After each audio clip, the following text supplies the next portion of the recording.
Hey, I'm redoing this intro. I did a lengthy one before. It was way too long.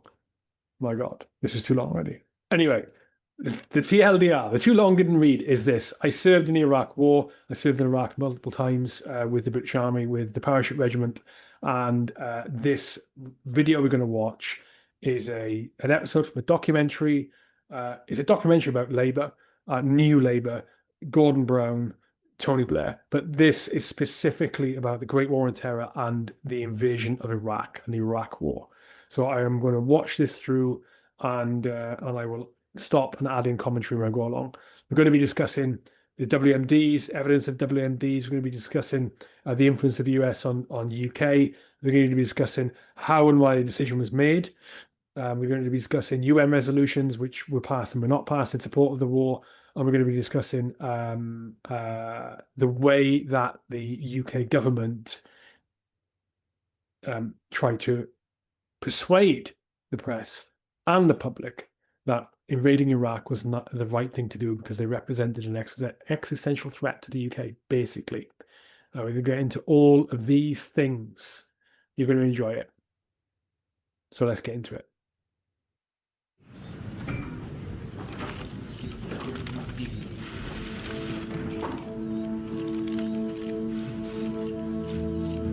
Right, good afternoon.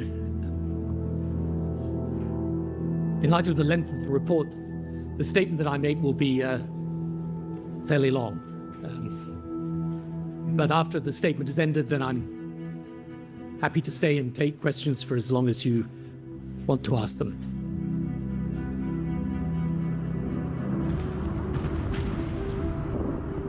The decision to go to war in Iraq and to remove Saddam Hussein from power in a coalition of over 40 countries led by the United States of America.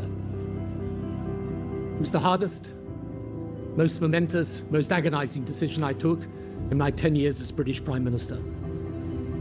No, I think about the decision and its consequences virtually every day.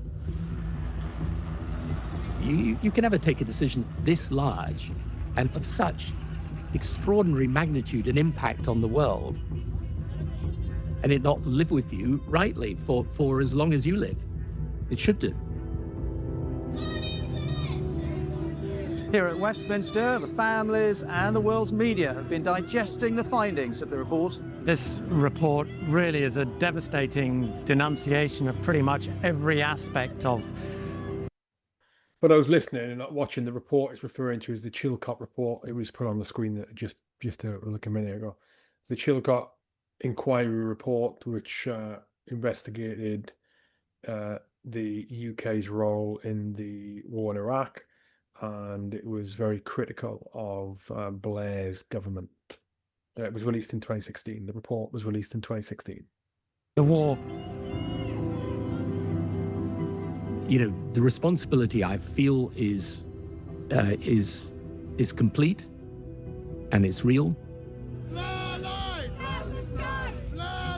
And the only thing I ever ask of people is at least to listen to what I'm saying in explaining the decision and in the fact there is another point of view about its consequences.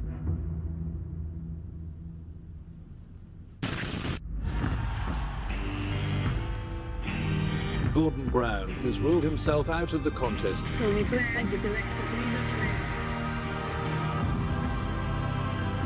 Mr. Brown, having wanted to step in for so long, now gets the opportunity.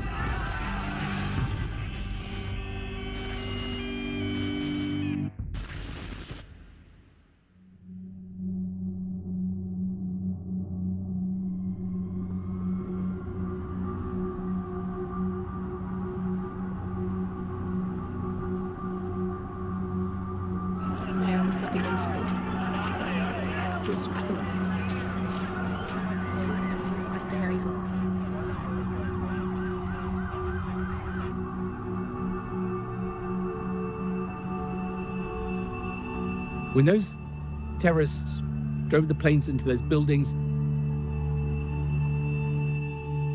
the world changed on its axis at that moment.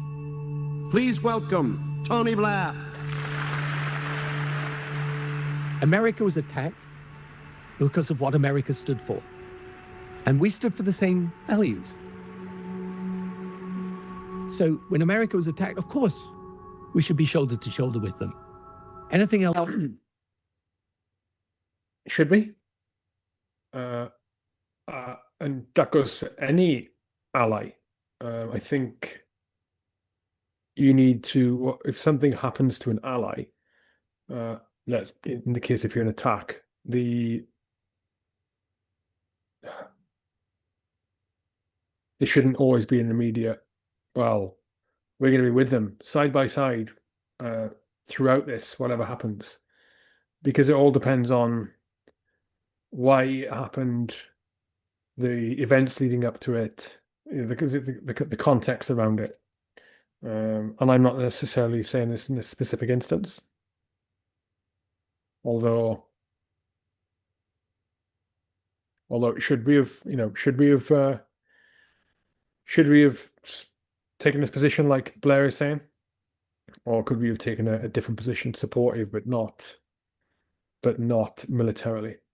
I don't know. Let's see what else he's got to say. Would be not just morally suspect. It was a collective problem, the Western problem. We were going to sort it out together. From this nation goes our deepest sympathy and prayers for the victims and our profound solidarity with the American people. We were with you at the first, we will stay. Be interested to hear what the problem that Blair was referring to there, the problem that they were trying to solve. I'm assuming this is, the problem would be, I don't know, fundamental Islamic terrorism, extremists attacking non-Islamic nations, targets, or is it broader terrorism in general? And if it is the former or the latter, then you could definitely say that after this decision was made, there's a decision to go to wage the war in Afghanistan first and then into Iraq in 2003, that the attacks against USA, UK, Western forces, Western allies, went up instead of down. And I think that you can't refute that fact.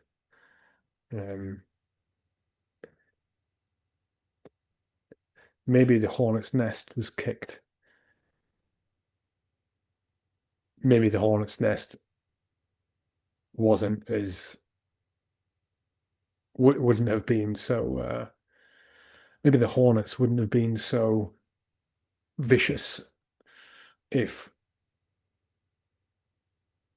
there had been a lesser reaction from the USA. I don't know. I'm hypothesizing here. So let's see what else. With you to the last. 9/11 shocked the Americans to the core. And Tony understood that straight away, and how it was absolutely critical at that moment to be as close as possible to the American people. So honored the British Prime Minister has crossed an ocean to show his unity with America. Thank you for coming, friend.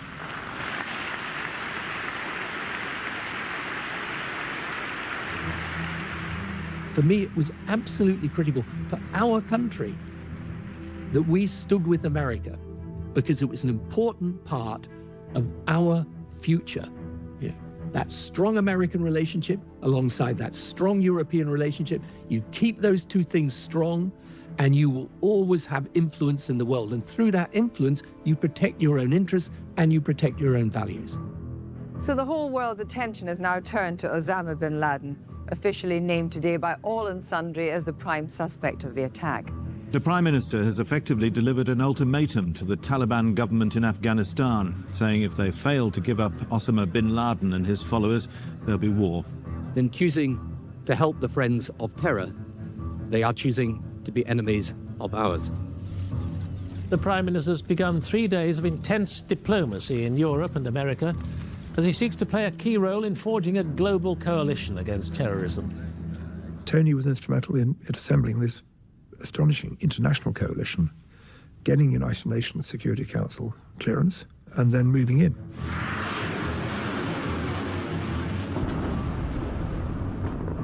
Military action against targets inside Afghanistan has begun. We waited so that those responsible could be yielded at by those shielding them. That offer was refused. We have now no choice, and our determination in acting is total. We will not let up or rest until our objectives are met in full. Thank you. Well, this is it. We're walking into Kabul city. The last Taliban stronghold, Tora Bora, is reported to have fallen. Al-Qaeda has effectively been defeated today. The first Western leader in recent memory to visit Afghanistan, the first British Prime Minister ever on Afghan soil.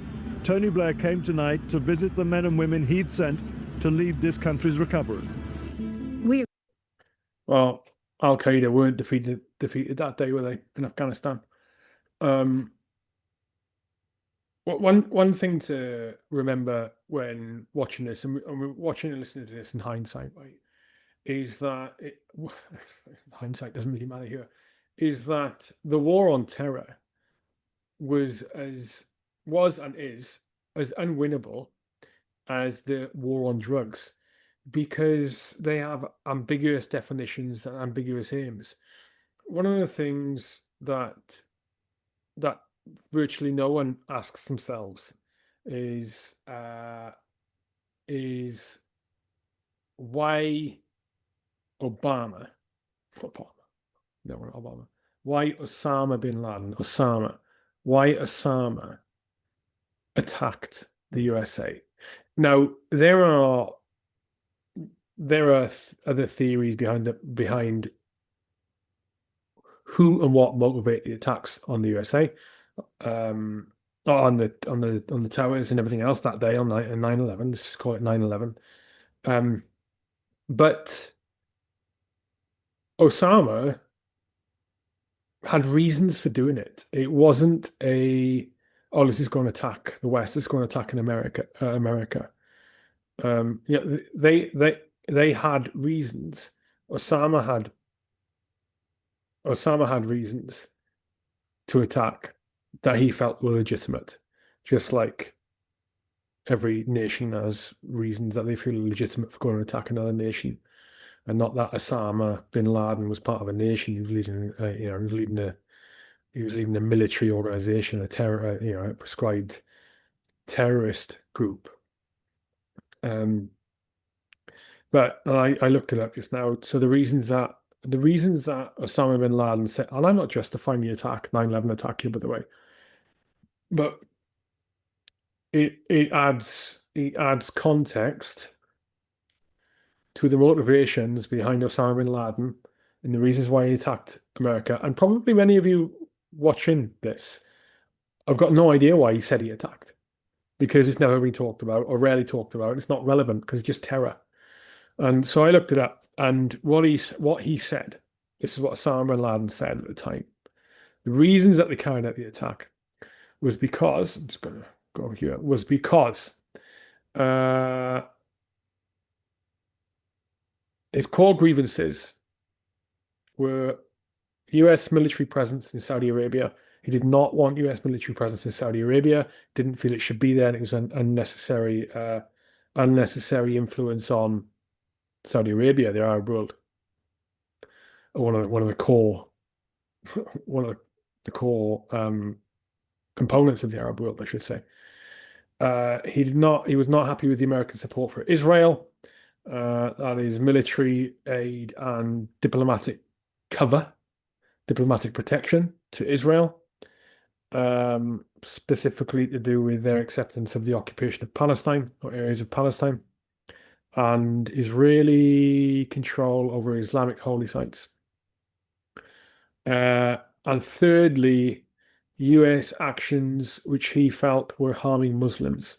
For example, sanctions on Iraq, which were going on at the time, which Osama bin Laden claimed were causing massive infant deaths, child deaths, US interventions in Somalia, and broader policies he portrayed as a, in inverted commas, crusader war on Islam. That is why Osama said he was out for the USA, and they are the reasons behind Osama orchestrating the attacks on 9/11. Agreed about Afghanistan. I mean, the whole world cooperated on Afghanistan, and I felt proud of what he was doing. I think what I do feel is that the action was justified, but the action is the first step. Where there is a problem in the world with potential consequences that spread far beyond the borders of that particular country, there are reasons not just of morality, but of enlightened self-interest to try and solve those problems.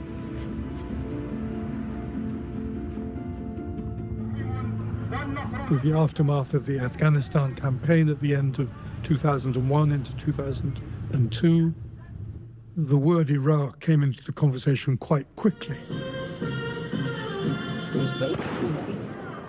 Saddam Hussein as being the enemy, with the axis of evil mentality. Iraq continues to flaunt its hostility toward America and to support terror. States like these and their terrorist allies constitute an axis of evil, arming to threaten the peace of the world. It became an opportunity for an ideological American administration to deal with a dictator who might or might not have anything to do with 9/11, but who was a threat to American interests. He's hardly been visible since September the 11th, but today the American Vice President Dick Cheney was in London. The first of 12 stops to drum up support for action against Iran. We have to be concerned about the potential marriage, if you will, between a terrorist organization like Al-Qaeda and those who hold or are proliferating knowledge about what. We know now this connection is just basically nonsense. It's total nonsense. And that the motivations for going into Iraq and connecting Iraq to the global war on terror are actually about oil. Oil mainly, money was the other. The strength of the dollar was the other. I think about oil, definitely, mainly, and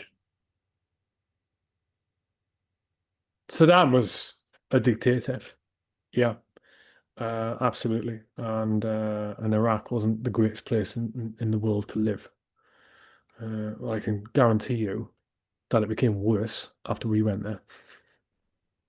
It got worse, and it was worse there for a long time. And you go there now, and it's much the same as it was before we went there, except now it's controlled by the West. So at what cost, I suppose, but we'll see where they go with this. Weapons of mass destruction. There were very good reasons for thinking Saddam had an active WMD program. He'd used it against his own people. He'd used it in the Iran-Iraq war. Hundreds of thousands of people had died. At the moment, they're not claiming it directly. So the weapons he's referring to there are biological or gas. He's referring to gassing. Is what he's referring to there. Chemical weapons mainly. I think he used the biological weapons mainly. Talking about gas. No, I'm saying it quite flippantly there. This isn't a new thing, and I wouldn't refer to it as a weapon of mass destruction. Yeah, it can kill multiple people, but he didn't deploy these on like mega large scale. Again, it comes back to ambiguities and definitions, right? What you define as a weapon of mass destruction? Because I don't think what he used in the Iran-Iraq war would be classed as a weapon of mass destruction. He gassed people, like was going on in the Second World War, like was going on in Syria under Assad. Under Assad, a few times there. Again, the situation at the time here, they wanted to connect Saddam and Iraq to the war on terror, the global war on terror, as an excuse to influence Iraq to do what they wanted them to do. Obviously, that culminated in an invasion. I was on that invasion, by the way. I went into Iraq in 2003.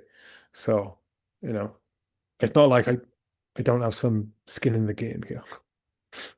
With September the 11th, rather that Iraq may supply those responsible for the outrage with weapons of mass destruction. We have said right from the very outset, you'll have heard me say on many, many occasions, no decisions have been taken on how we deal with this threat. But that there is a threat from Saddam Hussein is not in doubt at all. The only guidance that you can give yourself in these circumstances is to do what you think is right. Inaction also has its own consequence. We hear a drumbeat that seems to be getting louder, that the United States wanted to invade Iraq. No one was going to stop it. No one could stop it. But political opinion in Britain wouldn't understand a rush to invade Iraq without some kind of international endorsement.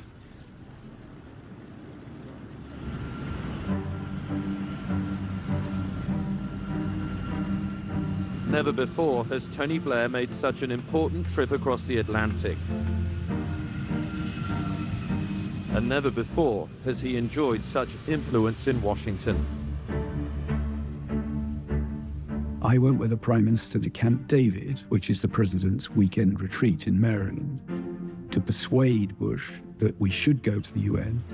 He's arrived here to tell George W. Bush to internationalize the Iraq crisis, to get him to agree that the path to a possible war should go through the United Nations.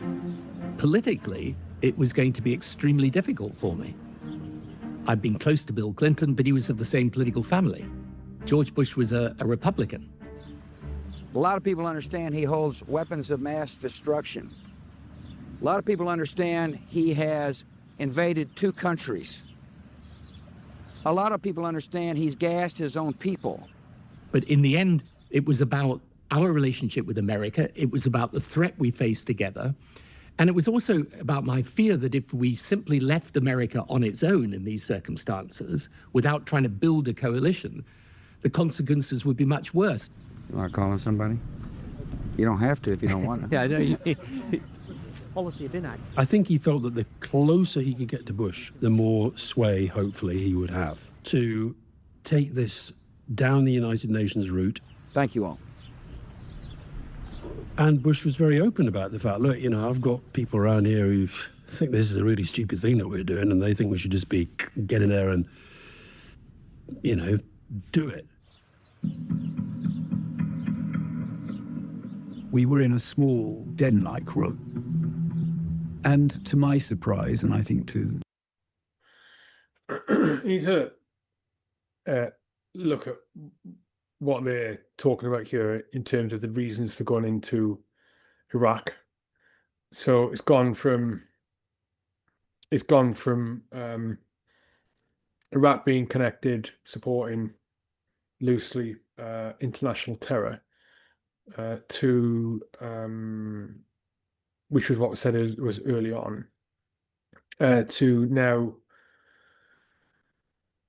oh yeah, he's not a nice guy, basically. And so, yeah, I Googled after we were, I was going to say after we were talking, after I was talking about the gassing, before I Googled him, what he's done before 2003 invasion in terms of using chemical weapons. And yeah, he used them a lot. I take it back. He used them a lot. Gassing his own people. He apparently used sarin and other chemical agents to suppress a Shiite rebellion in Iraq. Obviously, Saddam was Sunni, and as in Sunni tribe, and the Shiites were another tribe, two major tribes in Iraq, and it has been the source of internal conflict for a long time. And so, yeah, there was an uprising against him, and he went, yeah, cease and gas.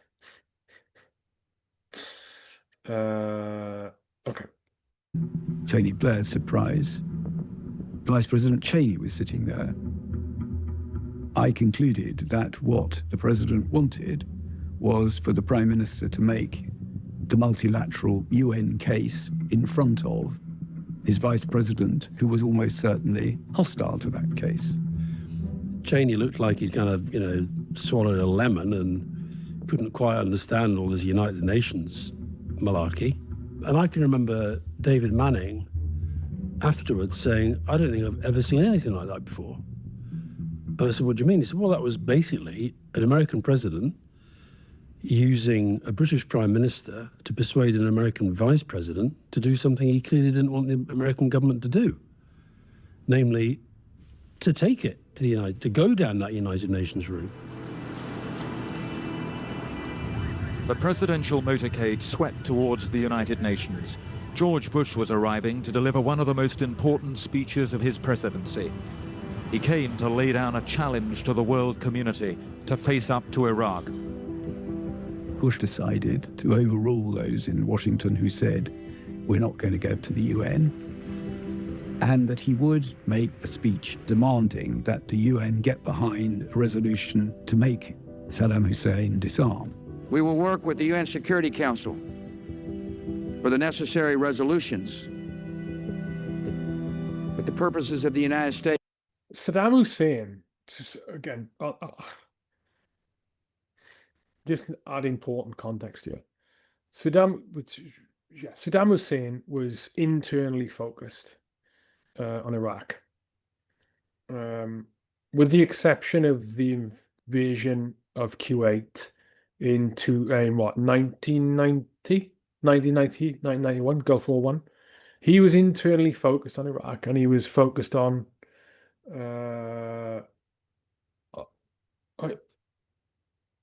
his country, right? Obviously, not the greatest guy in the world.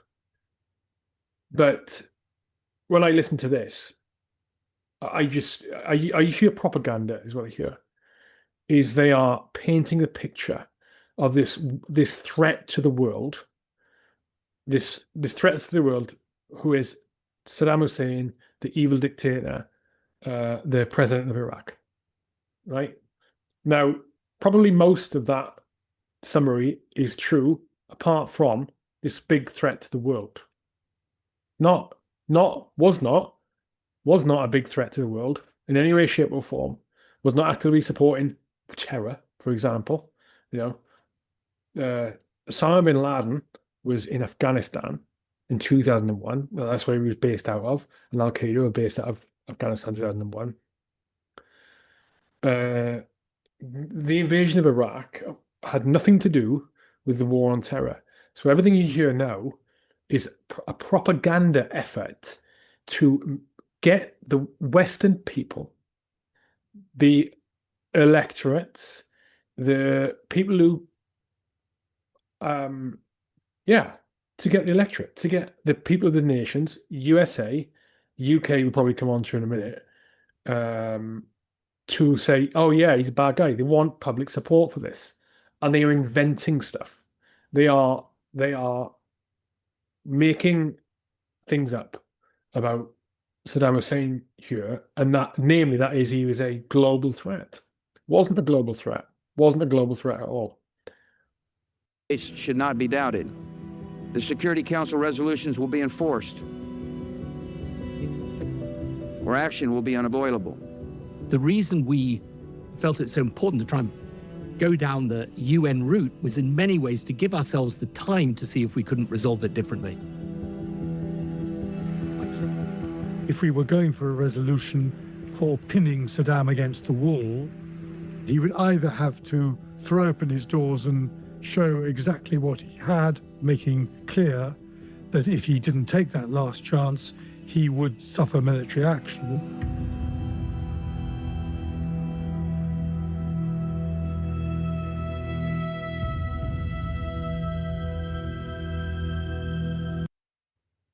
You saw a "Don't Take Action in Iraq" and "Freedom for Palestine" there on someone's T-shirt. That was obviously from about 2002, 2003 time. Now, I am sure that there are a huge number of Palestinians in Iraq at that time who were refugees who had lost their homes in Palestine because Israel had built illegal settlements, and so I'm just looking this up. Yeah, a third wave of Palestinians followed the 1991 Gulf War when Palestinians were expelled from Kuwait. I don't think they had the greatest reputation in Kuwait, if I'm honest. The second wave, before the third, came in 1967, and the first group arrived in 1948, literally the exodus after Israel was established. By the early 2000s, estimates range from 25 to 34,000 Palestinians in Iraq, mostly in Baghdad. Under Saddam Hussein's regime, they received relatively favorable treatment compared to many other Arab countries. Special travel documents, access to work, education, health services, and subsidized housing. But it didn't have any citizenship or property ownership rights. This stemmed from Arab League protocols like the 1965 Casablanca Protocol and Iraq's pan-Arab stance. Yeah. Global threat to the world. Tony Blair has to push the Iraq argument on, but choosing the TUC's Blackpool conference to plunge into the case for a possible war always risked a frosty welcome.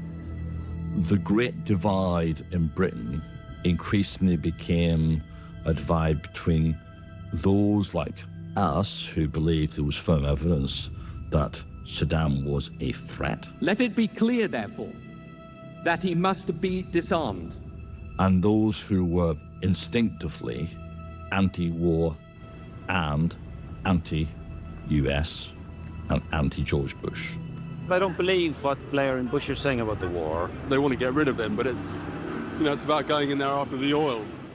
I think that Blair's increasing closeness to Bush baffled people because he was seen as superficial.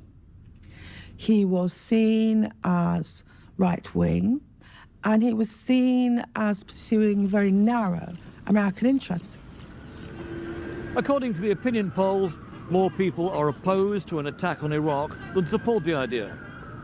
I never had any doubt in my mind that Saddam Hussein was a very cruel ruler, but an American-led invasion didn't seem to me the most intelligent strategy for helping the people of Iraq have a better life.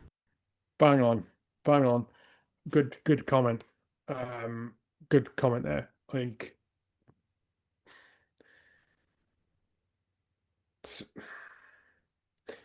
you have to look at the way things have been done here. I mean, in historically, in the way decisions have been made. So USA here have decided they want to invade Iraq.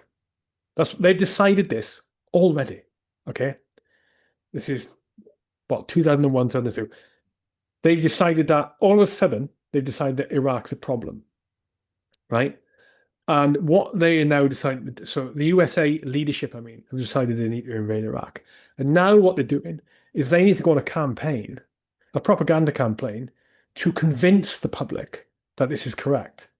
Now, before this decision by the USA, the public wouldn't have thought Iraq were a threat at all. Because, lo and behold, they're not. And there'd been very little talk of Iraq being a threat pre-noughties, pre-2000. The first time that Iraq started getting considered not a good country, Saddam not a good person, was actually around the 90s when Saddam started making threats against Israel. Before that, the US relationship with Iraq and the US perception of Saddam was actually not that negative. I wouldn't say they were perceived as an ally, but they were useful, you know. And then in the 90s, the late 90s, things slowly started to change, and Saddam became super critical of Israel, threatened to wipe it off the face of the earth, basically. Not so many words. And then the 9/11 attacks happened. The Afghan, no, it wasn't an invasion in 2001, but the Western forces going to the UK were in there as well in 2001 with the USA to try and hunt down Osama bin Laden. And then you fast forward to 2003, and all of a sudden, well, 2002 we're talking about here, when they're ramping up the propaganda, and all of a sudden, Iraq is also a major bad now, and imagine to tie it into this global war on terror. But make of that what you may. I still thought there were so many very serious questions that had to be addressed.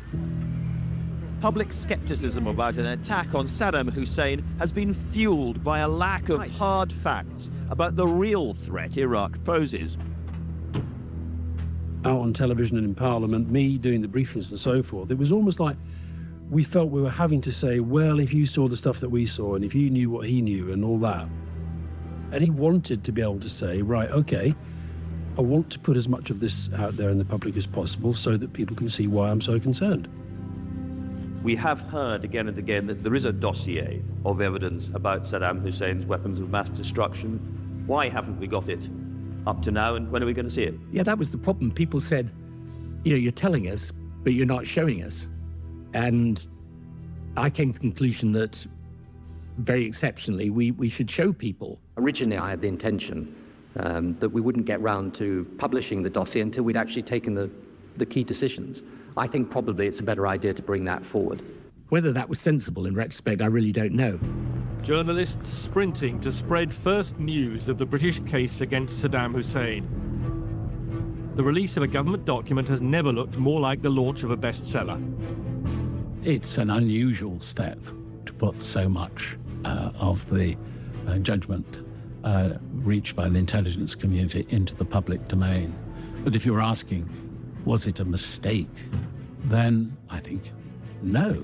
Read it all, and again, I defy anyone to say that this cruel and sadistic dictator should be allowed any possibility of getting his hands on chemical, biological, and nuclear weapons of mass destruction. The problem with delivering something like the dossier is the tension between getting a document which keeps to the good faith of all those who are involved with it, but at the same time is accessible to the general. When did Tony Blair was talking just now? Stop Iraq getting chemical, nuclear, biological, nuclear, chemical, biological weapons of mass destruction. When did nuclear become a possibility for them? When has that ever been? You know, again, just propagandizing here. And there's been concern, obviously, for a long time, concern about Iran developing nuclear weapons. I mean, every 5 years now, they say, Iran's really close to developing nuclear weapons. And it just circles around, and then it's just a cycle, like a 4 or 5 year cycle where they say that. But even there, and Iraq and Iran are very close proximity. They share a border with each other. But Saddam and Iran didn't get on, didn't like each other. So there wasn't any chance of Iran sharing nuclear technology with Iraq. Not that they had it developed. Anyway. Public. The case, based mostly on intelligence reports, was that Saddam had weapons of mass destruction and was prepared to use them. He could fire chemical and biological weapons within 45 minutes of the order being given. Not like True. The chemical weapons, I'm not sure about the biological, probably biological chemical weapons. Like, yeah, he had those. I suppose you could class them as weapons of mass destruction if they kill thousands, if they can kill thousands of people, I suppose. I know I'm contradicting myself slightly here from what I was talking about earlier, but this is my brain going as we're watching this through. So yeah, he obviously had those because they knew he'd used them. Long before the dossier was finally completed, intelligence arrived from a regular and reliable source that contained this reference to chemical weapon systems being available for use within 45 minutes. Well, the headlines, I think, in The Sun and the Evening Standard are all about 45 minutes from doom. There was never any sense in the Joint Intelligence Committee assessments, or indeed the published dossier, that we were talking about direct threats to the United Kingdom. Now do you see it? Now, even more obvious. Government decided they want to do something, so USA decided they want to do something. Tony Blair wants to support it, and now they need to convince the public that Iraq represents an existential threat to us at home. 45 minutes from attack. 45 minutes from attack. Obviously, the headline says UK 45 minutes from attack, but it's Cyprus. Yeah. See what's going on. Anyone who wanted to see the evidence, we were showing the evidence to. But it was, I think, it was a very difficult thing to do, to put out that information in that way. It's just at the time, the pressure to do so was enormous. For Saddam Hussein, this is the moment of truth. One of the things they did, so I'm very fortunate in that I went on a particular military course. I think it was around 2009, and it was a psychological operations planner course, PsyOps. So a course to teach me how to plan psychological operations against an enemy. So I was very lucky to go on it. It was normally for people of much higher rank than I was, or yeah, quite a bit higher rank than I was. But I got on it nonetheless. And there's two interesting things about it. But the second point I will make later on, because I know what's going to come now, is going to be not investigations, weapons inspections, the armament inspections. But before that, so one of the people who taught part of the course to us was a civilian. She was a civil servant, and so she was responsible for producing campaigns for the government to influence public thinking. One example that she worked on, that she led, was there was a teenage pregnancy, like, crisis, epidemic, pandemic, whatever you want to call it. I think it was late 90s. Actually, it may have been later than that. It may have been after 9/11. But anyway, before the course, there was an epidemic of teenage pregnancies in the UK, and she led the planning and execution of an information campaign, a communication campaign in the UK to try and combat underage pregnancy, teenage pregnancies. One of the other things she did was she worked on the plan, the campaign by the government, which addressed the question of how do we convince the press that this is the right thing to do. She worked on that campaign. I'm not sure she led it. She worked on that campaign, the plan. And that was amazing to listen to her tell us that. The level of psychological influence, the measures that it took to psychologically influence the press from the moment they decided that this is what the UK wanted to do. The measures were, everything from, so they set up a press conference.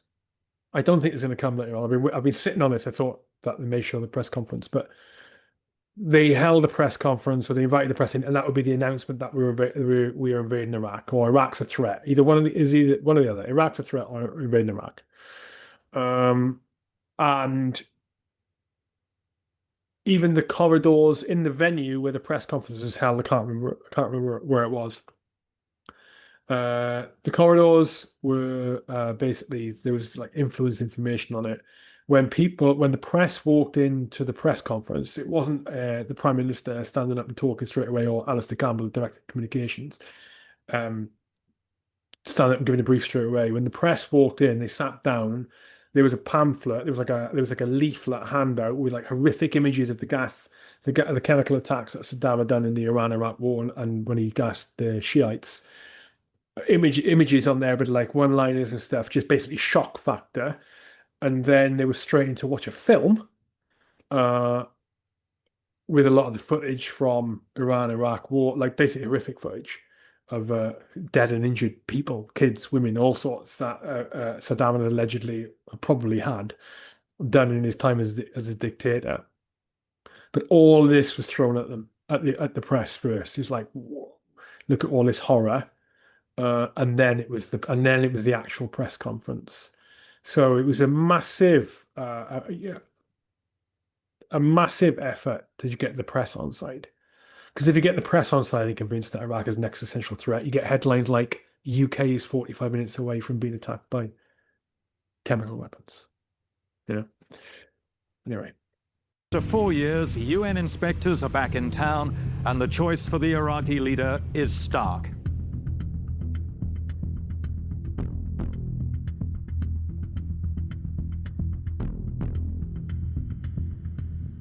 We got the inspectors in, and we just needed the Iraqis to give full cooperation to the inspectors. We have come here for one single reason, and that is because the world wants to have assurances that there are no weapons of mass destruction in Iraq.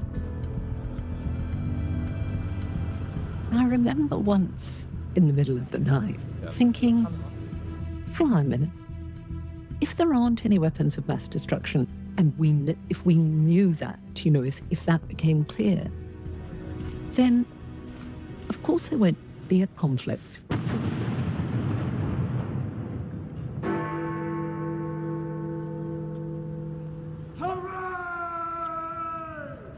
I was determined to do everything I could to avoid it if we could. Of course, I mean, with a decision like that and with the consequences, I mean, you wouldn't be human if you didn't agonize over it and find it incredibly difficult and very stressful. And I should imagine I was complete hell to live with during those months. We needed the WMD to be found. And without it, we were going to be on the back foot.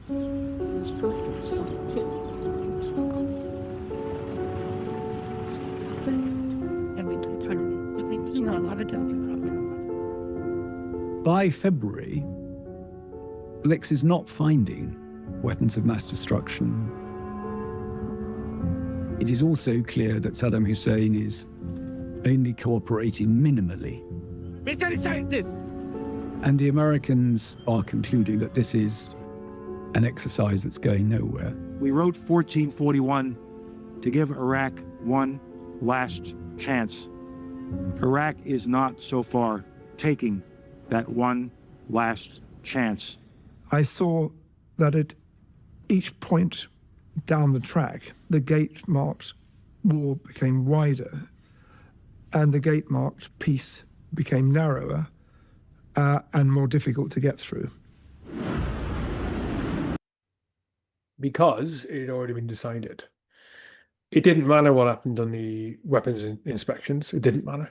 Iraq were always going to be resistant to the USA and the UK, UN, coming into Iraq and going and sticking their noses in places, wherever.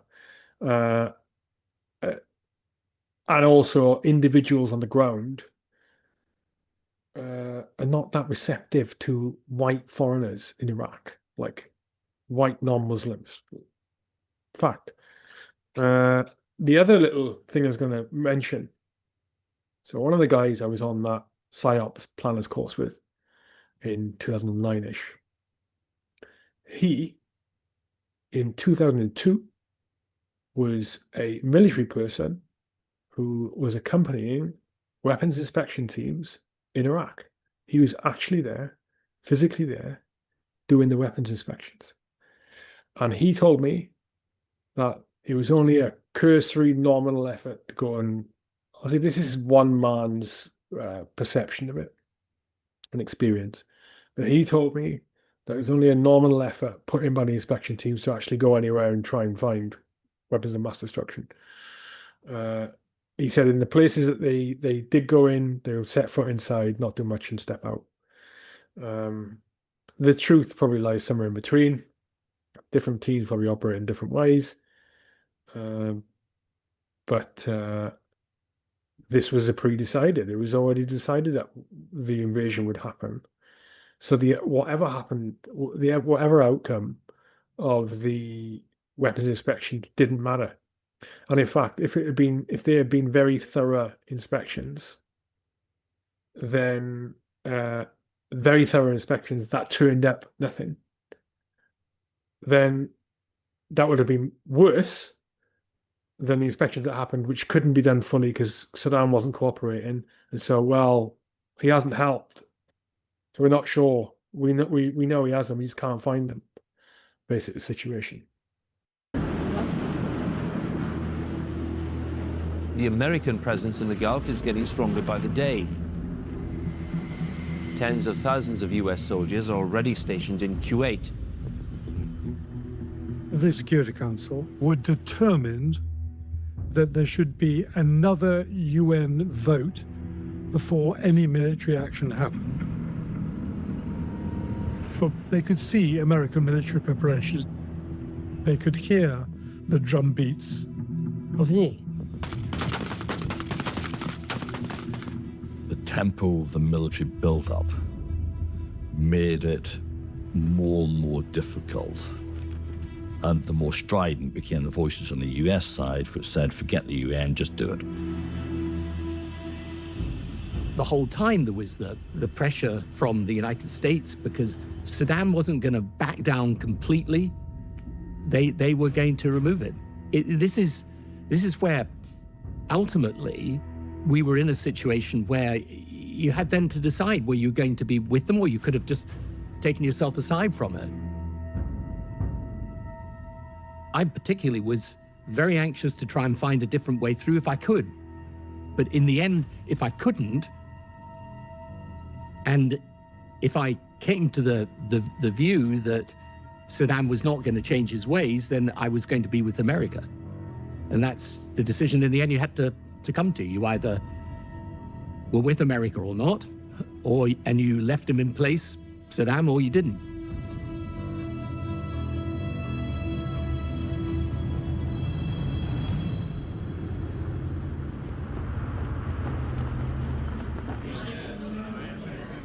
Prime ministers don't get elected to go to war. Now, by the time we came to Iraq, of course, we'd already fought Kosovo in '99, Sierra Leone, Afghanistan. So by that stage, he was a bit battle-hardened to these things. But certainly it was not something he came into politics to do. Well, I remained of the view that it was such a foolish enterprise that it was avoidable. And of course, I was dedicated to that task. Looking back, I think if Robin Cook and I and Gordon had stood together and said no, we could have stopped it. But even Robin didn't talk much in cabinet. He'd been downgraded from Foreign Secretary. And Gordon was sitting on the sidelines deciding which way to jump, and I was burbling on and being managed.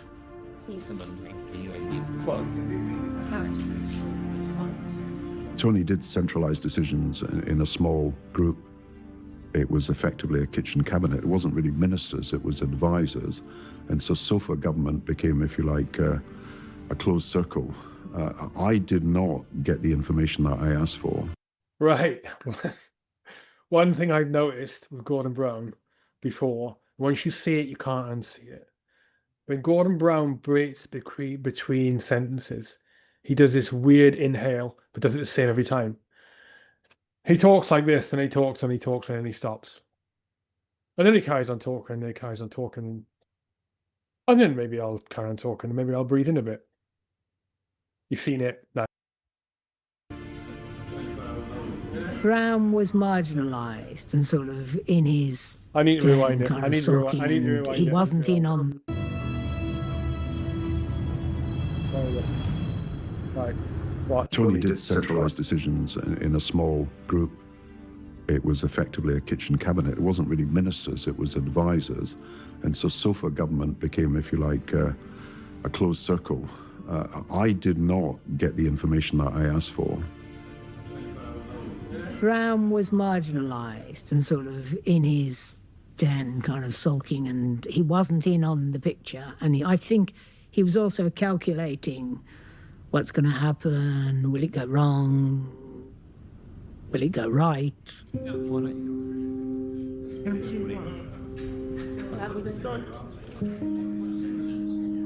My immediate team was very anxious and very conflicted because it was a difficult decision. It's got strong UNBC. Even if people like myself don't always show the emotion over it, because it's not particularly what I want to do or think is the right way of doing things, it doesn't mean to say you don't feel that emotion. But in the end, that can't determine your decision. I don't remember him ever looking defeated during the Iraq process. I do remember him feeling exhausted, uncertain, questioning whether he was going down the right course. And that was etched on his face many times. We didn't fail to notice that there were a very large number of people against this subject.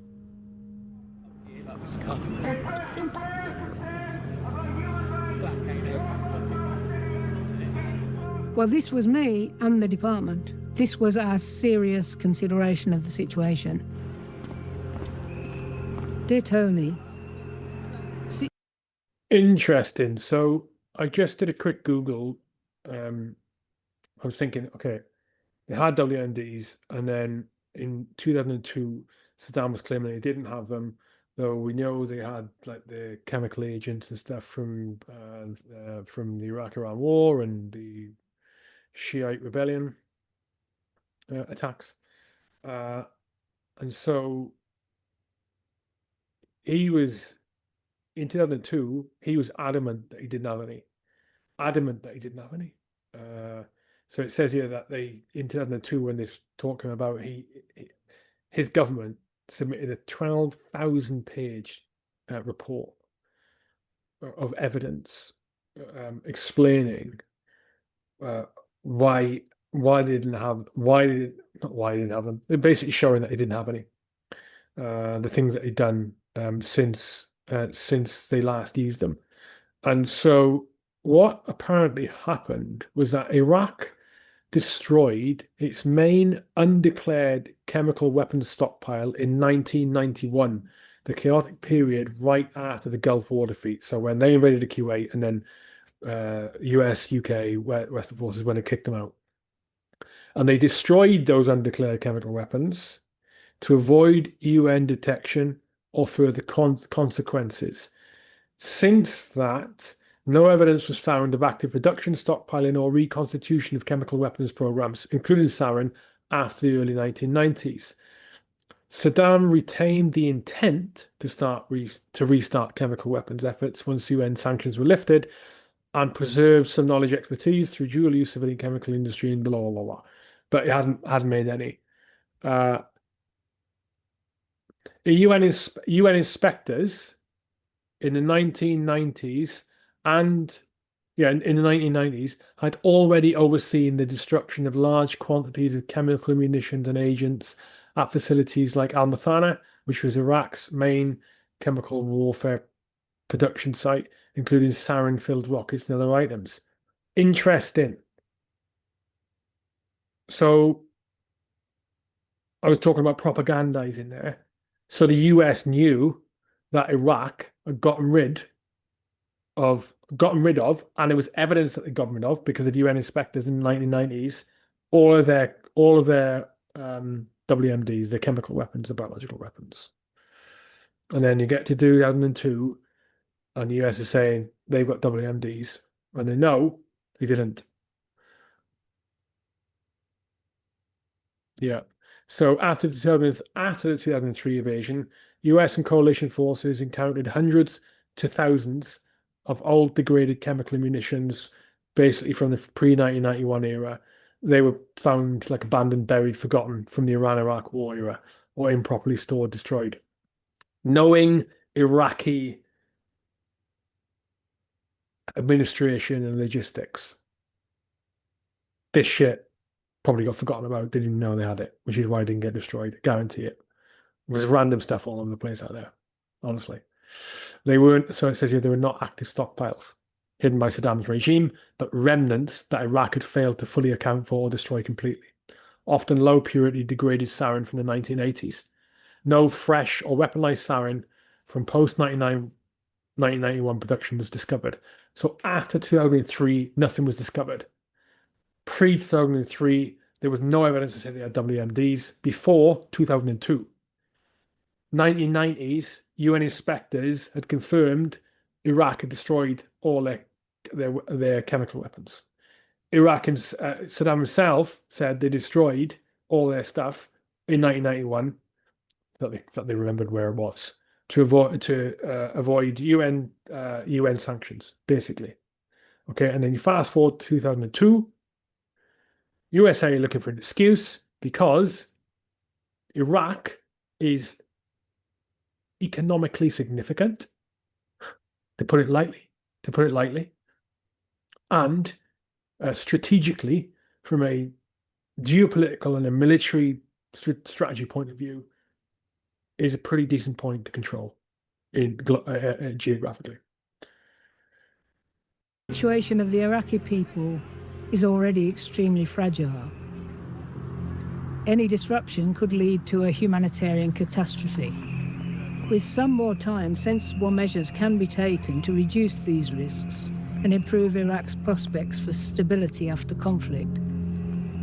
US preparations to date have been dominated by military considerations. Plans for the provision of humanitarian assistance during and following any conflict appear quite comprehensive, but rely on naive assumptions that there will be no major problem. More can be done to factor. You're convinced you're doing the right thing. But being a realist, you also know there's a large part of the country who will never convince that you're doing the right thing. The march was a big thing. That was a lot of people, and I always had a golden rule on marches. If there's 5 people in a march, 50 people thought about going.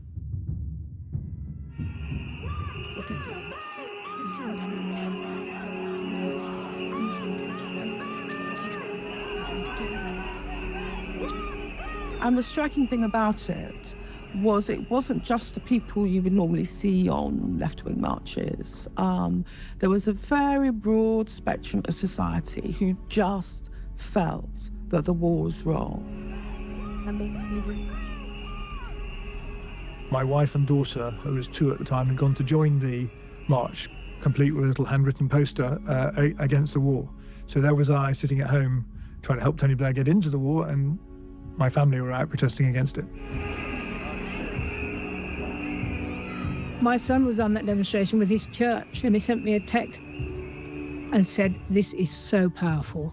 Tony will have to listen to the country. This will work."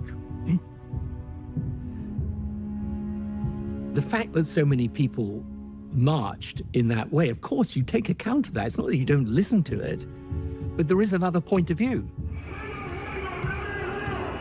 But I had already understood this was going to be extremely politically treacherous. But I'd already decided in my own mind that you can't take the decision on that basis. And therefore I thought, if I don't, for political reasons, if I back off this decision, which I think is the right thing to do, what does that say about me as Prime Minister? It says that you've got an ear listening to your electorate. You know? Now, these marches doesn't mean the whole country was against the war in Iraq, and I certainly don't. I don't remember the whole country being against the war in Iraq. Probably most of the country was neutral or for it, invading Iraq, because they've been subjected to all this this press and politicians telling them that now Iraq all of a sudden represents an existential threat. They got these WMDs. You know, the fact of the matter is, at this point, Blair couldn't back out. Not that he wanted to. He'd made the decision. He'd made the decision to go along with the USA. The USA have decided they want to invade Iraq because Iraq and Saddam is a problem for US powerful people. And Blair decided he was going to support it. Couldn't back out at this point. Because what was more important to Blair at this point was George Bush and not the British electorate. Tonight, Britain is on the brink of war. For the Prime Minister, this is the final countdown. I want to know what he has to say to all the innocent children he's about to sacrifice. I want to ask him why, in a democratic society, he's going against the wishes of the people. One thing I never did was disrespect the people who disagreed with me over it. Mr. Blair, you're attacking Iraq with George Bush, and it's not dissimilar to what Bin Laden or the Al-Qaeda network done to America. They killed 3,000 or more innocent victims. How many innocent victims are you going to kill, and how many people? We used to think this was real masochism. But for him, this was about, I know I've taken you into very dark places. You have the right to have a go at me about it. Whenever you take military action, it is true that innocent people die as well as guilty ones, but sometimes you have to take that action. It is painful. I mean, of course it's painful. I mean, it's not possible for it to be otherwise, because you're talking about people's lives. Don't you think it's going to exacerbate? And no matter how much personal pain it causes you, your job is to take that decision. I think it's just, I can't put it in any other way than that. And if you're not prepared to do that, you shouldn't be in the job. If this goes badly, you're finished, really, aren't you? Well, let's wait and see, Trevor, shall we, about that? As to whether it goes badly, because I don't intend it to go badly. I'm working to get the second UN resolution. The diplomatic process has almost collapsed, and the war with Iraq could start within a few days. For the first time, the French President Jacques Chirac said that whatever happens, he would veto any resolution authorizing war. And at that point, it was over, frankly. And yes, I did feel very, very sorry about it. I'd wanted this problem to be resolved multilaterally through the UN. It was now clearly not going to happen. At the United Nations, this is the man who's laboured night and day trying to save Tony Blair from his nightmare, war without a new UN resolution. But today, Britain's ambassador threw in the towel, accusing the French of... I had to make the statement that diplomacy had nothing more to offer. That was the moment when my profession had failed. And we knew that a dangerous war was about to start. You have to get the words exactly right, but yes, you have a bit of paper in your hand. You're under instruction. Given the situation, the co-sponsors have agreed that we will not pursue a vote on the draft UK-US-Spanish resolution. The co-sponsors reserve their right to take their own steps to secure the disarmament of Iraq. The point of diplomacy is to win.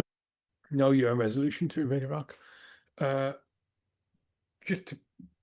When Blair was talking just now, what was it, question time or whatever the heck it looked like, talking to the audience members, I was just thinking, what would the situation have been if we didn't invade Iraq? And you can go, oh well, you don't know that. You don't know what the situation would be. You don't know what would have happened. You can pretty much be certain that if we hadn't, so from a UK safety perspective, the well-being and welfare of every single one of us who lives in the UK, if we hadn't invaded Iraq, I can almost guarantee you, somehow, in this alternative universe, we don't invade Iraq, that they're all of a sudden would have been terrorist attacks here in the UK. Because remember, that is initially where this came from. How Iraq was dragged into this conversation, the global war on terror, of which it later comes on to, oh, it's weapons of mass destruction. That's why. That's the reason we can convince you on. That's the reason. So if we hadn't have gone there, all would have been rosy. And Tony knew this. Tony knows this. Alistair Campbell knew this. Alistair Campbell knows this. And Bush knew this. And Bush knows this. And so it begs the question, what is the motivation? If the motivation is not the safety and security of your own nation, then what is the motivation? You know?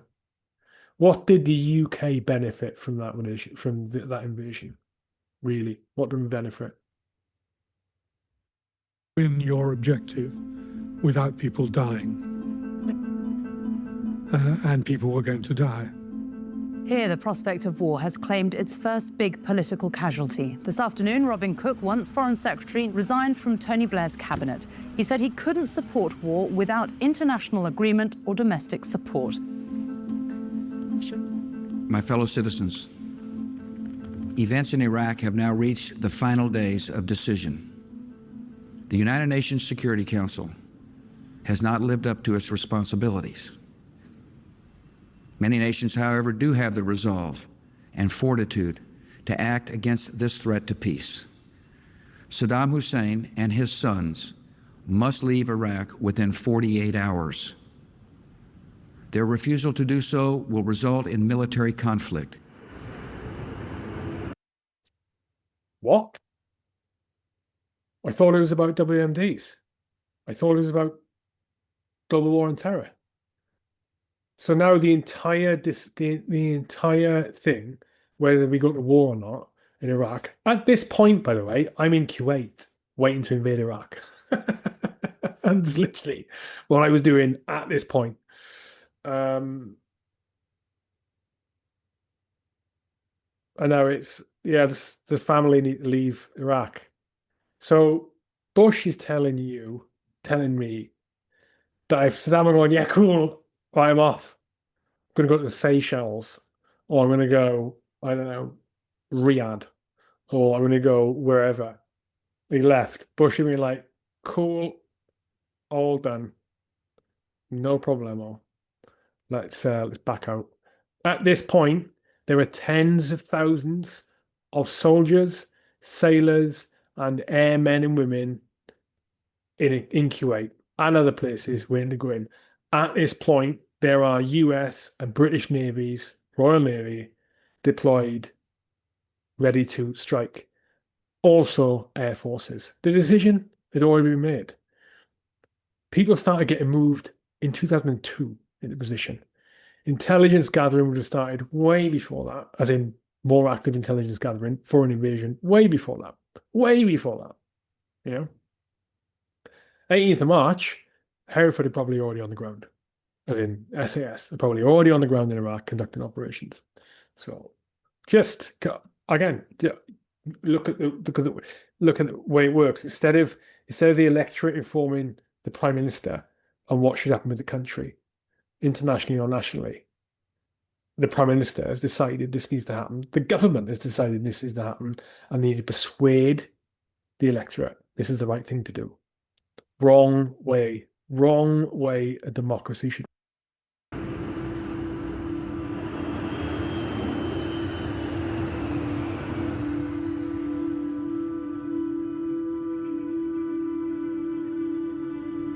Once you've made your decision and you're going down a particular path, then that's it. You carry on with it, but it's not. You're aware of course, that it's of huge consequence what you're doing, and so the uppermost feeling is anxiety because you don't know what comes next.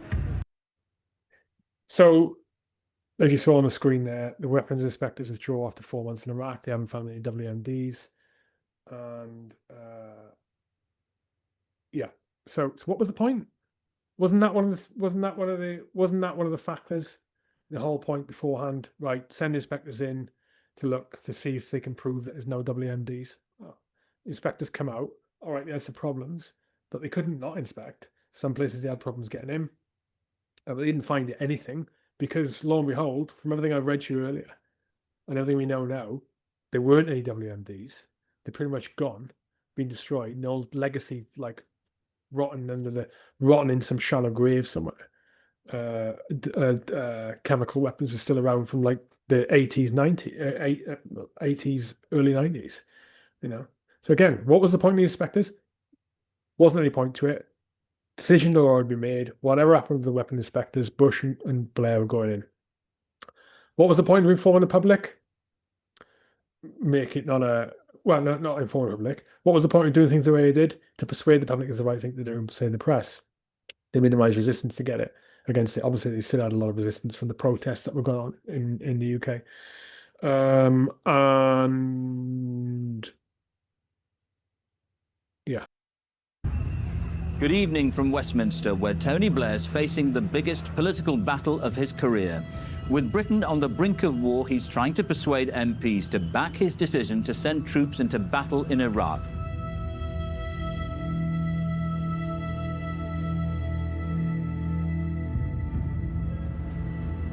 A parliamentary vote was being watched right. Sorry, the other reason, obviously, for going in, the decision, it was happening on the whatever happens, is because of the geopolitical advantage that it would have for the West to control Iraq, and also because of the threat to Israel from Iraq. Around the world. Yeah, that was a big moment. The lead up to that vote was agonizingly tense. If we lose that vote, it just would have destroyed the credibility and legitimacy of the government. It would have been disastrous. Tony was sitting in his office in the House of Commons, and MPs were being brought into him, ones, twos and threes, and then other ministers were sitting in other rooms along that same corridor. All the ministers have their offices, and they're being brought in, and whips were trying to find them in corridors and bring them in and try and persuade them. We all had our lists, we all had people we were talking to, trying to just persuade them to stick with the government. Very fraught atmosphere, people not sleeping, people very worried. Think about the way this is working as well. The MPs need to vote. What's the MP's job? MP's job is to represent the constituency, their electorate, right? But in this situation, which is every situation where something like this happens in Parliament, and by something like this, I mean a vote where you're either with the government or you're against the government. What is actually happening is that the task is to persuade the MPs that they should support the vote, not persuade the electorate. So the government doesn't have to persuade millions of people in the UK to support this. They only have to persuade what? How many MPs are there? 300? Let's have a look. How many MPs in UK Parliament? Sorry, so it's 300 or something, isn't it? Oh my God, no, 650. All right, so 650 MPs. So the government doesn't have to persuade the electorate. They called a vote, not a referendum for an invasion of Iraq. They called a vote in Parliament. They only have to persuade the MPs. And obviously not all 650 of them. You just need to persuade whatever the percentage is that needs to pass the vote. That's it. It is not a good way to do it, an honest way to run a democracy here at all. At all. This happens day in, day out.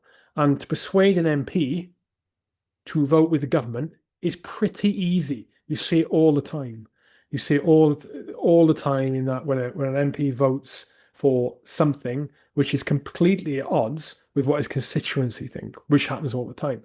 What the fuck are you doing? Because they've been threatened or they've been promised some position or kickback or whatever, you know. Anyway. There was this immense arm twisting going on. Very unpleasant. Would you accept, looking at what's happening in the House of Commons just now and over the last few weeks, that the relationship between the Labour Party leadership and its backbenchers has been damaged, that something has changed these past few weeks? Well, like the rest of the country, people are expressing their doubts and anxieties, but we as a Labour government must act in the national interest. At a moment of national difficulty. Watch for the breathing. Watch for the breathing. Peace and war, you have to support the Prime Minister unless you've got evidence that this was not the case. You know, and people talk about personal ambition and everything else. For me, what mattered was that if the Prime Minister was saying that this was correct and that there was evidence, then, and I had no evidence to refute that, I should support him. Outside tonight, in the final minutes before the vote, the crowds were large and angry. Inside, Labour loyalists were begging for every last vote.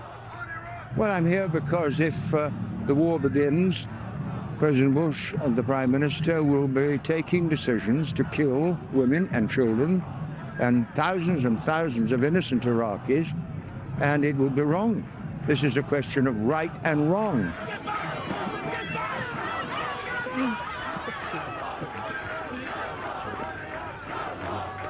The leader's responsibility is to lead. It's to take the decision and stand by the decision. And if, in the end, people condemn you for it, and public opinion moves against you on it, well, that's just the way it is.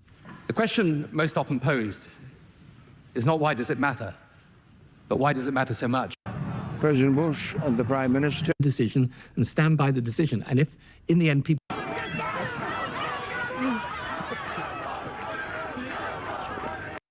I need to rewatch that bit again. I just need to listen to him say that again. Hang on a minute. You know where this is going, don't you?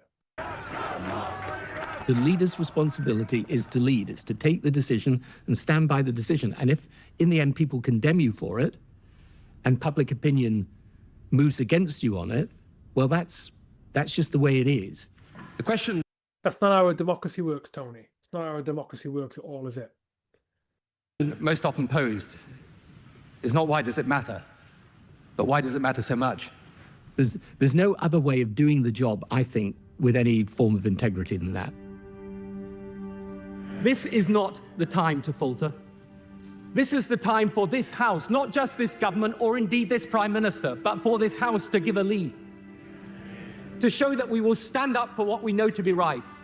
To show that we will confront the tyrannies and dictatorships and terrorists who put our way of life at risk.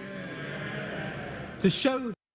I'm still waiting for them to say how Saddam Hussein put our way of life at risk. At the moment of decision, that we have the courage to do the right thing. I beg to move the motion. The biggest decision, the most consequential decision I've ever been involved in, and worrying about how the military action would end up, worrying because people were going to get killed.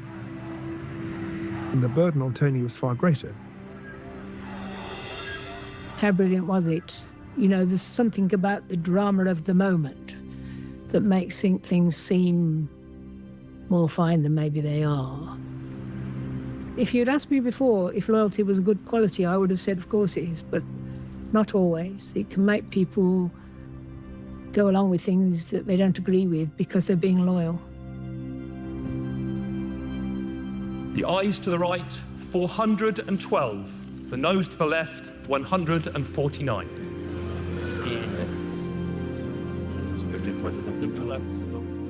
It was a relief that we'd succeeded, but that's when the hard bit began, which was preparing for war and sort of hunkering down, realizing this is going to be serious and people were going to die.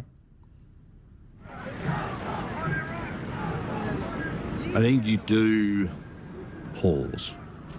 You do step back and think about the lives involved. You do step back and think, what are we doing? How's this going to turn out? President Bush's dramatic 48-hour deadline given to Saddam Hussein and his sons, telling them to leave Iraq or face war, has just passed. Well, today Saddam Hussein has promised victory in any war, vowing it will be the country's last battle. Of course, now anxious at this time. Thousands of Iraqis have been trying to flee their country. Many have already crossed frontiers into neighboring countries. To journalists, and there seems no sign that they're going to budge. Saddam Hussein is not leaving the country, and neither are his two sons. But for all this defiance, the truth is, for ordinary Iraqis, time is running out.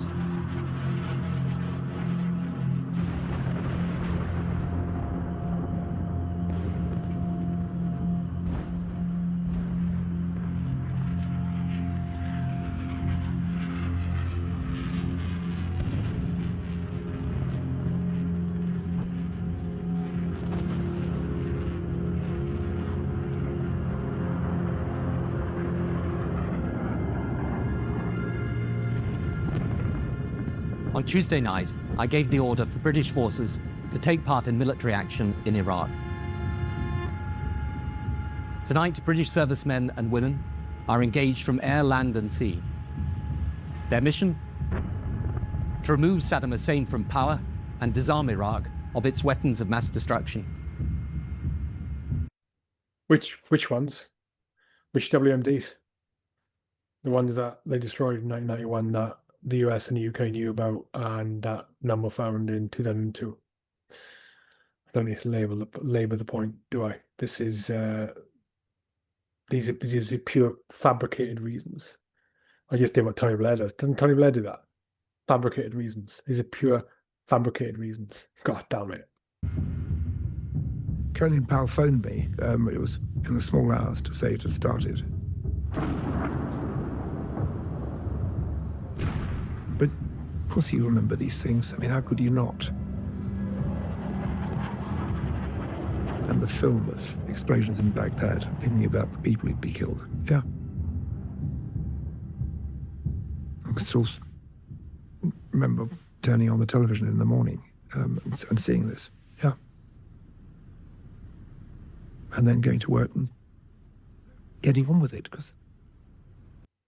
Imagine being an Iraqi. Yeah, imagine being an Iraqi. Like waking up, your country's been invaded, and you go, what? Why? Oh, they said we're an existential threat to the West. The West? Really?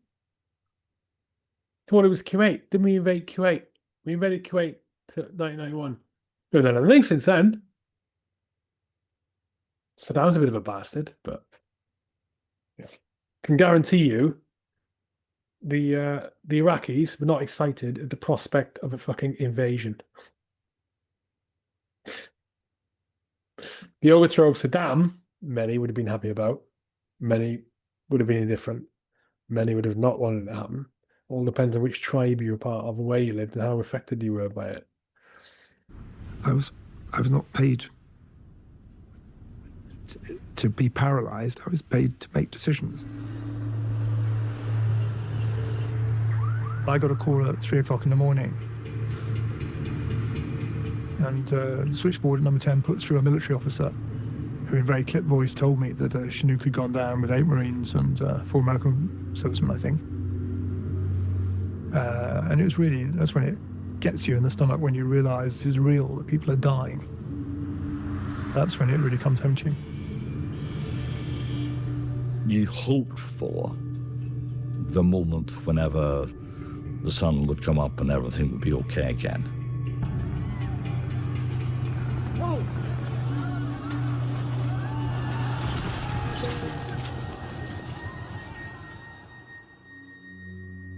This is Tony Blair, Prime Minister of the United Kingdom. I'm glad to be able to speak to you today to tell you that Saddam Hussein's regime is collapsing, that the years of brutality, oppression, and fear are coming to an end. Our enemy is Saddam and his regime, not the Iraqi people. Our forces are friends and liberators of the Iraqi people, not your conquerors. And they will not stay in Iraq a day longer than is necessary. So it is in the spirit of friendship and goodwill that we now offer our help. Thank you. I think they believe their own propaganda that Saddam Hussein was so unpopular that there'd be flowers in the street welcoming the invading forces, the liberation of the people of Iraq. And of course, if that's so, it's not such a hard job, is it?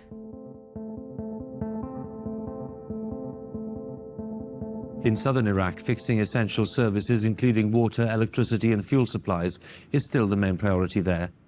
Under Saddam Hussein, basic services often just collapsed through neglect, and fixing water pipelines now is an essential way of winning the peace.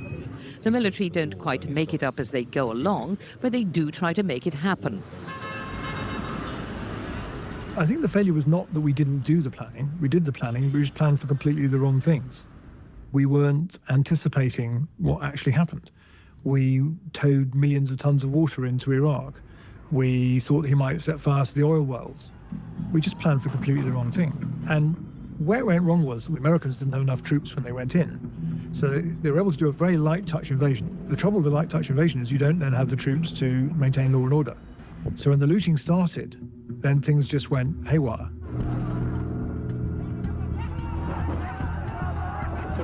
What the battles didn't destroy, the people are demolishing. Looters were raiding a truck of food and water. The British troops here struggled to keep the peace. It was about our inability to provide safety, security in Iraq after we went in, and our failure to help build institutions. We collapsed the Ba'ath Party, we collapsed the army, and we provided nothing instead. Britain says it's here to give Iraq a future, but the building blocks for that today in Basra are coming down.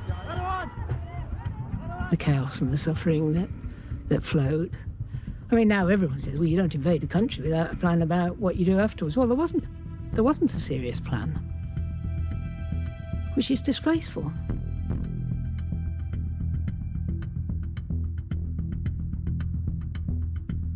No one can possibly dispute there were serious mistakes made in the aftermath. All I say to people is it was going to be difficult whatever you did.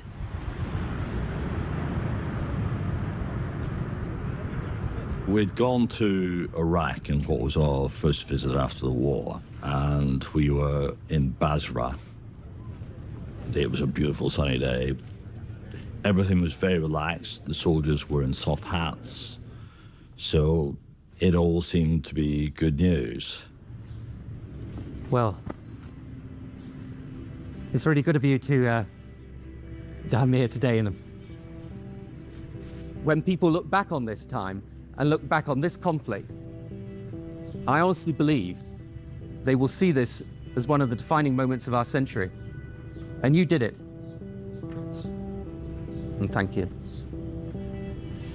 Prime Minister, thank you very much. That must have been about 6:30 UK time. Yeah.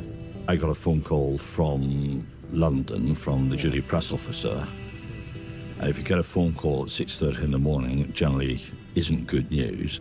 The basic message was that Andrew Gilligan on the Today programme had accused the Prime Minister of knowing that the intelligence was wrong before we went to war. Not just the PM, was it? Not just the PM.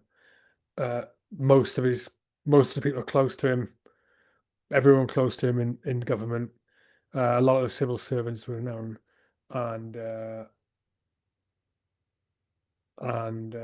that's just on the UK side of the pond.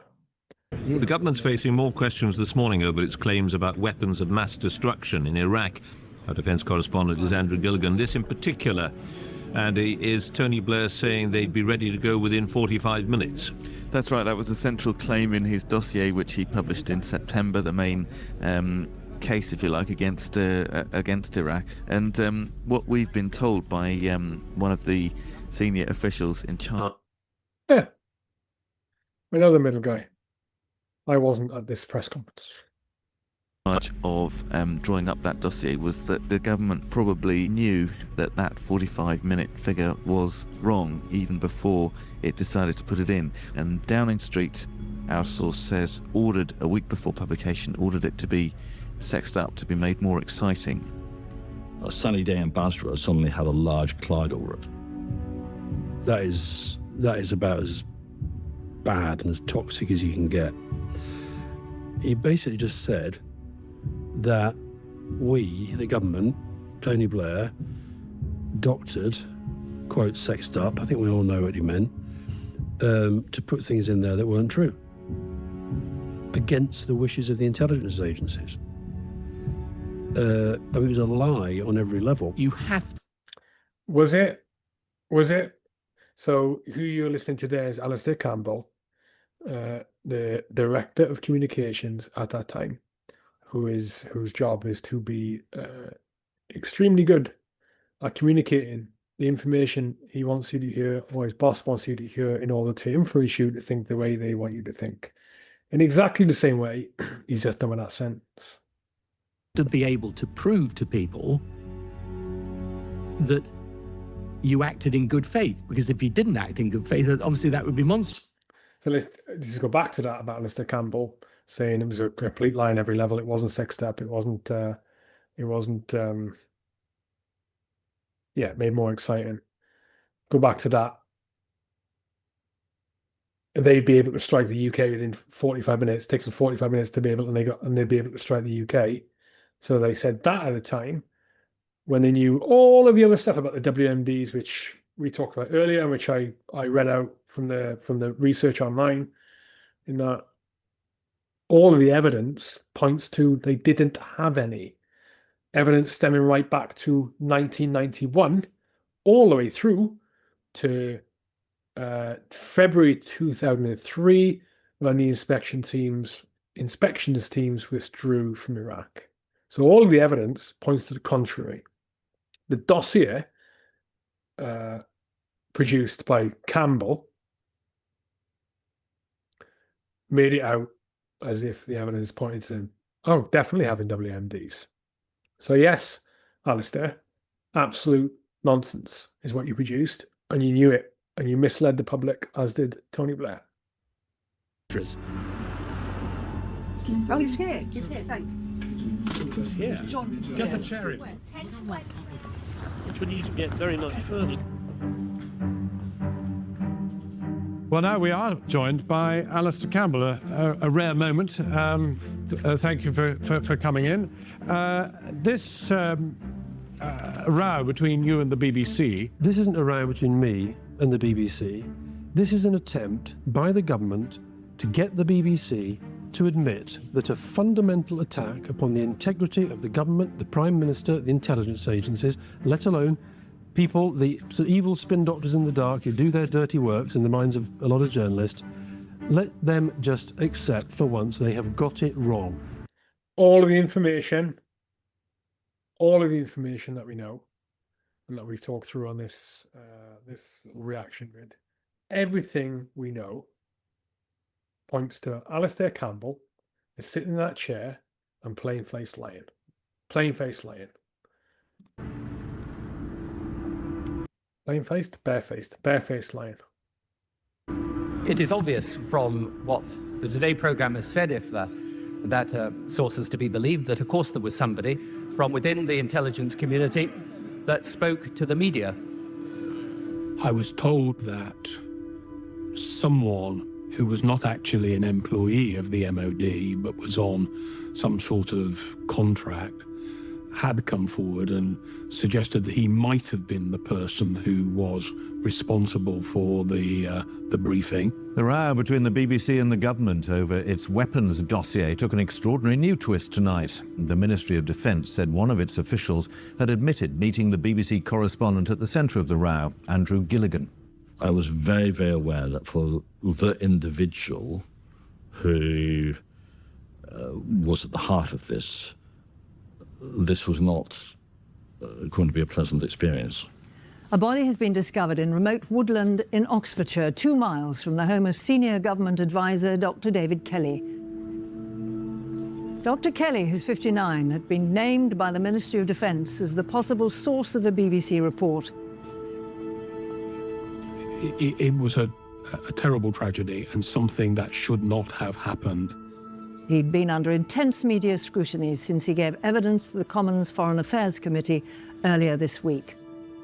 Not enough care was taken by the Minister of Defence, or indeed by government more generally, to have regard to the kinds of pressures that were on a very sensitive individual. This is an absolutely terrible tragedy. I'm profoundly saddened for David Kelly and for his family. He was a fine public servant who did an immense amount of good for his country in the past, and I'm sure would have done so again in the future. David Kelly's death, I think, had an effect on all of us, because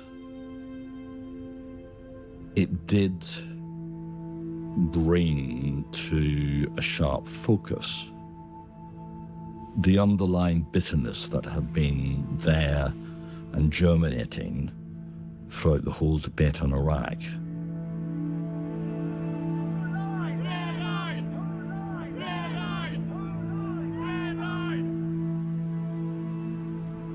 In the aftermath of the tragic death of Dr. Kelly, we established an inquiry, which was the most detailed inquiry any government ever subjected itself to. You cannot allow people to think that you deliberately misled them, which of course we hadn't.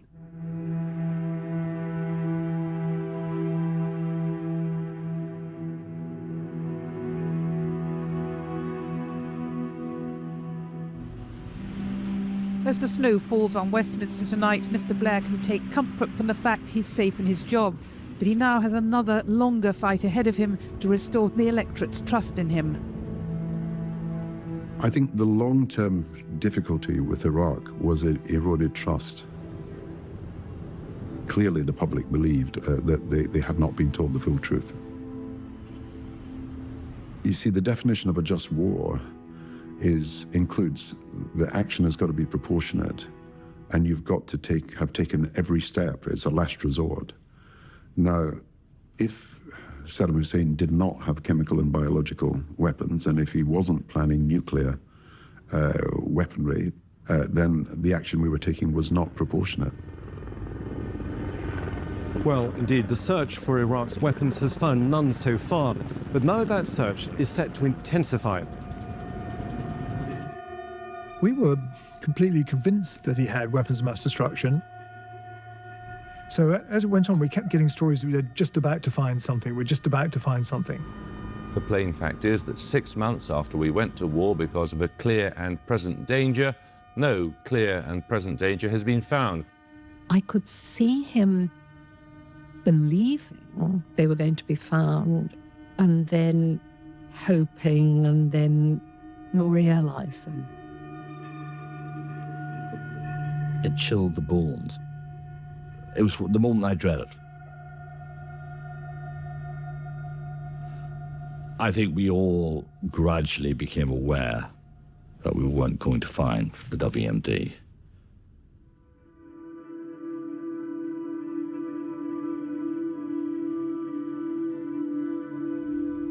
It was a devastating blow, because the assessments were genuinely believed.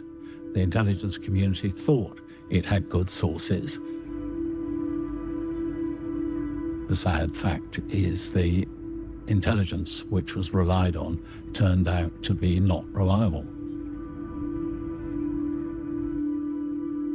I mean, that had been put forward as the basis for military action, so it was obvious. No, it hadn't. No, it hadn't. That's not correct, is it? What had been put forward as the basis for military action is the government's interpretation and sexing up and making exciting their interpretation of the intelligence in the dossier. It wasn't the intelligence. It was the way the government communicated that information. And given that the decision was already controversial, it was going to be subject to enormous criticism, and some people would be saying, well, you always knew it was wrong.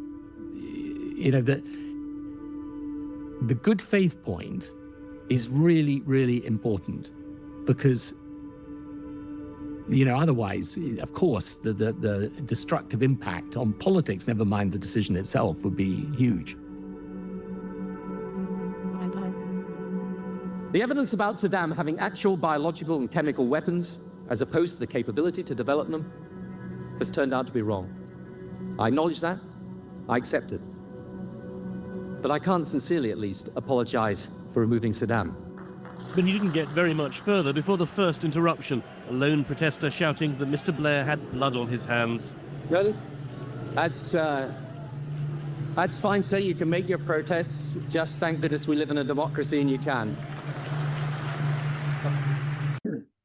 It's an interesting democracy that he talks of, where, again, I will live at the point, he made a decision that we were going to support the USA no matter what in the global war on terror in the response to the 9/11 attacks. And then he made the decision, Blair made the decision to support the invasion of Iraq.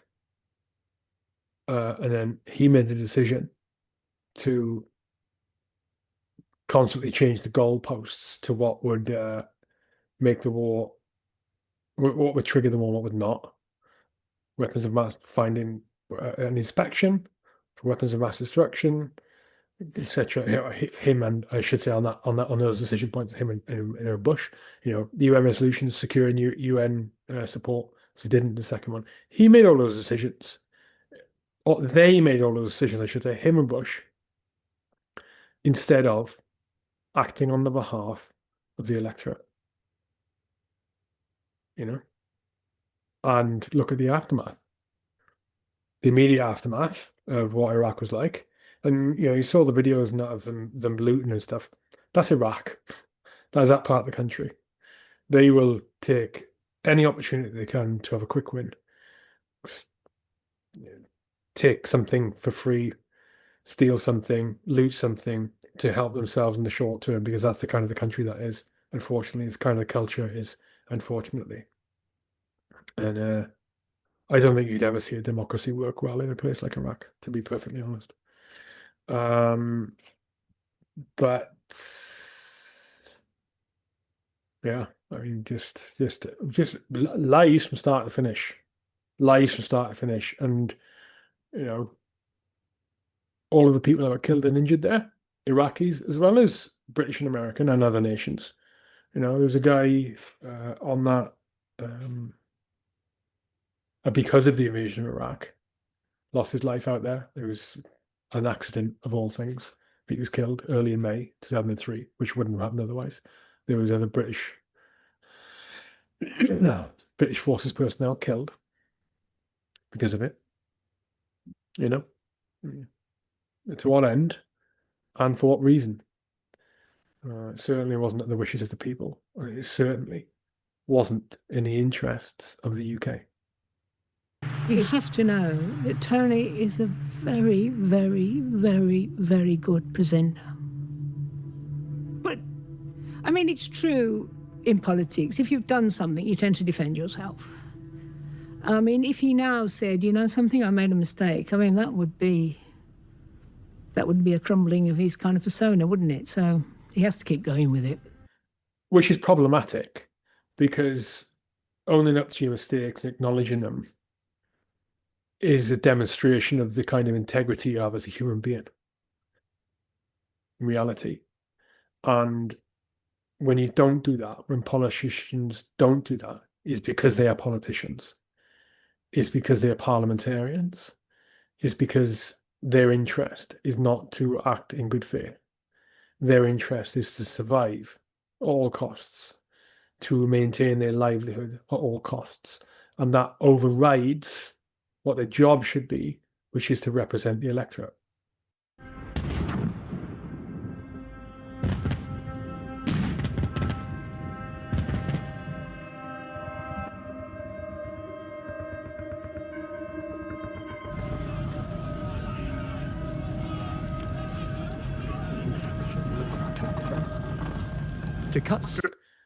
None of this happened under Saddam.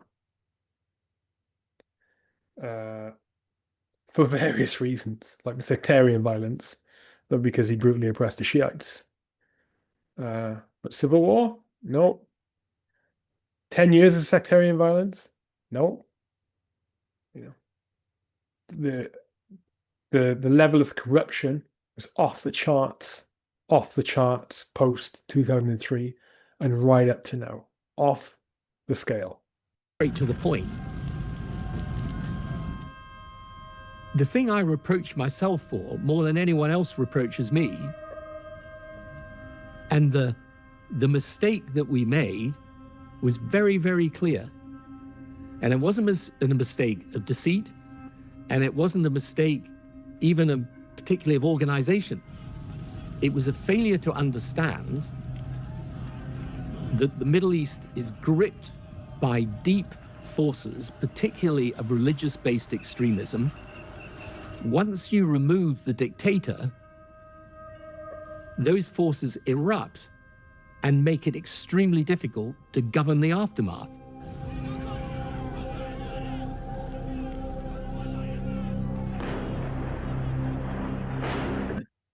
That's not particular to the Middle East, is it? Anywhere you go in and militarily, bring about some significant action, in this case an invasion, and you remove the leader of that place, who's been the leader in place for a long time, it results in instability, it results in a power vacuum, and results in all sorts of different situations and conflicts that arise, political, social, military. You'd see that anywhere. You would see that here in the UK. If an invasion here happened and they removed Starmer, and his lot, and then the invading force wasn't well equipped to stabilize the area and didn't understand the culture, didn't understand the language, it would go pear-shaped here too, in a big way. In a big way.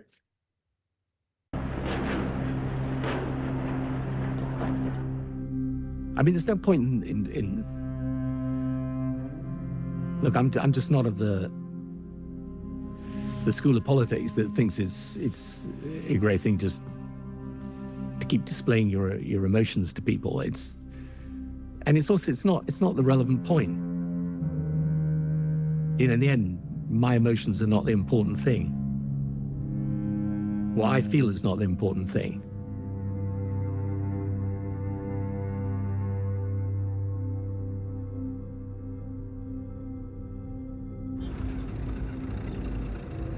These questions of legacy and how people view my government or view the decision on Iraq, it's not something, I don't spend my time worrying about that. I do spend my time worrying about where the Middle East goes and the place of Iraq within it. Yes, I do, because I feel responsibility for it. But the questions of legacy is not going to be determined by me. It's going to be determined by history.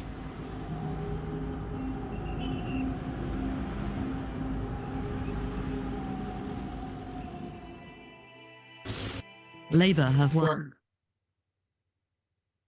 That is it. I returned back to Iraq several times since when I was still serving. I went back out in 2005 in the Basra area, and then when I left the military, I went back out for 4 years. I worked in private security out there. And the place was no better then than it was in 2005. And he's talking about legacy and how things are remembered, and judging the government at the time. It's absolutely clear, and has been clear for a long time, that they misled everyone. Knowingly misled everyone. If you let's say for a moment that they let's say for a moment that the intelligence that they were given was accurate, right? Well, let's say for a moment that they honestly believe there are WMDs in Iraq. When it gets to the point where they think we need to sex this up, we need to make this more exciting. We need to dress it up because otherwise it's not going to be convincing enough for us to go there. Then shouldn't you, even before that point, you should be questioning, well, is it right that we'd be thinking about invading there if the information we got doesn't seem that bad? Because that's what you're talking about. Sexing up and making it more exciting means that the information in its raw form doesn't seem that bad. You know, as we know since, no WMDs. Yeah. Anyway, I enjoyed that. I've never seen that episode before, and I learned a few things along the way there about the situation in Iraq post-war, pre-war that I wasn't aware of before. And one thing is for certain, two things are for certain. Alistair Campbell is a master propaganda machine. Very, very good. A very disingenuous man, a dishonest man. I think he severely lacks integrity. He is not a man I would like to have anything to do with. And Tony Blair is a master politician.